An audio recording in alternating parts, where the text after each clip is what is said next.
فاسألوا أهل الذكر إن كنتم لا تعلمون.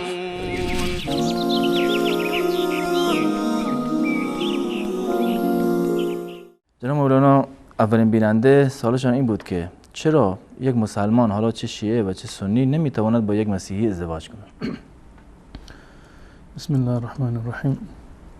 بحث ازدواج با مسیحی یا یهودی که در فرهنگ اسلامی بهشون اهل کتاب گفته میشه، یعنی ادیان قبلی که کتاب آسمانی دارن، این یک حکم جداگانه هست. و بحث با کافرانی که مطلقاً کفار هستند، یعنی پیرو هیچ گونه دین و آیین الهی و آسمانی نیستند، اون حکمشون یک حکم کاملا جداگانه هست.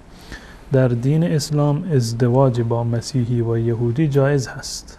به تصریح آیات قرآن الله متعال در سوره مائده وقتی که این مسئله رو بیان کرده صراحتاً می‌فرماید والمحصنات من المؤمنات، این وقتی که غذاهای حلال رو برای مردم تعریف کرده و در ادامه اون آیه می‌فرماید که همچنین زنان مؤمن برای شما حلال هستند. والمحصنات من المؤمنات والمحصنات من الذين اوتوا الكتاب من قبلكم، و همچنین زنان پاک دامنی که از اهل کتاب باشند، اون کسانی که قبل از شما پیرو یک دین الهی بودند و اهل کتاب بودند. ازدواج با اونها جایز هست. اذا آتیتموهن اجورهن محسنین غیر مصافحین ولا متخذی اخدان، البته به شرط این که هدف شما این نکاح باشد، زمانی که شما مهریه رو پرداخت میکنید و هدف شما پاکدامنی و زندگی زناشویی هست، نه این که دوست پنهانی بگیرید یا این که هدفتون فقط شهوانی باشه و هدفتون ازدواج نباشه. در صورتی که هدف ازدواج باشد، ازدواج با اهل کتاب، یعنی کسانی که امروزه هم معتقد به تورات و انجیل ولو اینکه تحریف شده هست. حتی در زمان رسول الله صلی الله علیه وسلم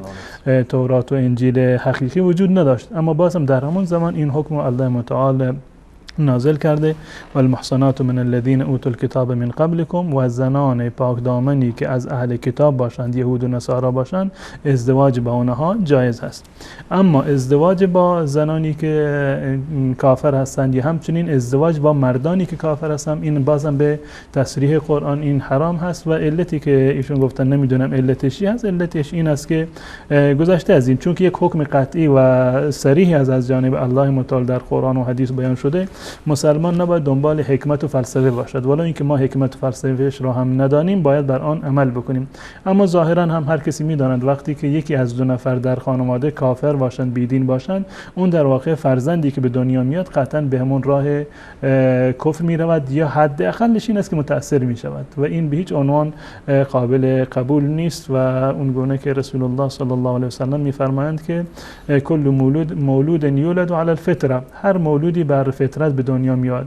فابواه یهودانه او ینصرانی، این پدر و مادر هستند، یکی از ارکان خانواده هست، پدر یا مادر، که سبب میشن فرزند یهودی باشد یا نصرانی باشد. شما که مسلمان هستید از زنان مسلمان محصنات من المؤمنات، زنان پاک دامن ازدواج بکنید تا اینکه هم خودتون پاک دامن بمانید و هم فرزندانتون در آینده مسلمان به بار بیایند و از شبهات و از ادیان دیگر متاثر نشوند. و اگر این کار را کردید و فرزندان را در معرض در واقع مسیحی بودن یا یهودی بودن قرار دادید یا اینکه ببخشید در معرض کفر قرار دادید، این در واقع یک نوع گناهی است که شما انجام دادید و حداقل شما باید انسان را خداپرست به بار بیارید. این وظیفه هر پدر و مادری هست.